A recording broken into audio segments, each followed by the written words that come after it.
Le groupe des organisations de la société civile guinéenne sur les mécanismes des droits humains était face à la presse ce jeudi pour principalement dévoiler les 257 recommandations adressées à la République de Guinée à l'issue du 4e cycle de l'examen périodique universel tenu à Genève sous l'égide du Conseil des droits de l'homme et des Nations unies.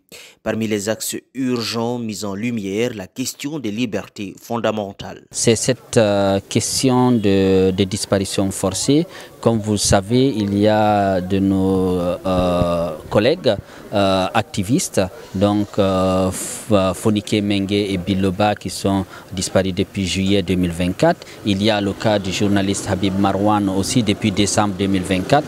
Donc évidemment, ce sujet de disparition forcée nous interpelle, nous inquiète énormément. Il y a eu évidemment des avancées, il y a eu le procès du massacre du 28 septembre, mais vous avez vu le procès en appel qui tarde toujours à venir, évidemment avec la grâce, et donc on se pose des questions. Les 257 recommandations issues de l'examen périodique universel ne se contentent pas de dresser un état des lieux, elles tracent aussi une voie vers des réformes profondes.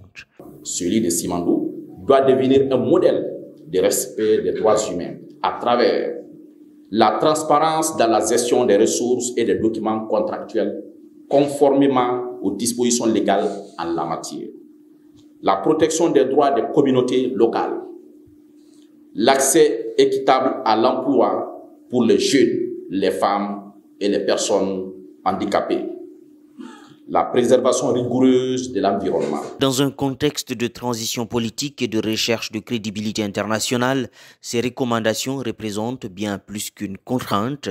Elles offrent, d'après ces ONG, à la Guinée une occasion de repositionner son image sur l'échiquier mondial.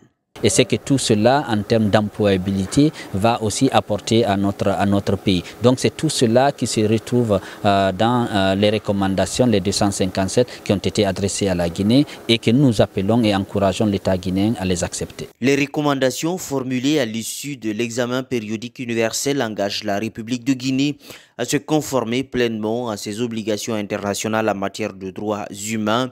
En les appliquant, confie l'association des ONG, le pays peut non seulement améliorer la vie de ses citoyens, mais aussi renforcer la confiance des partenaires internationaux. De continuer ce plaidoyer, ce combat. Comme je le disais la dernière fois, nous sommes tous embarqués.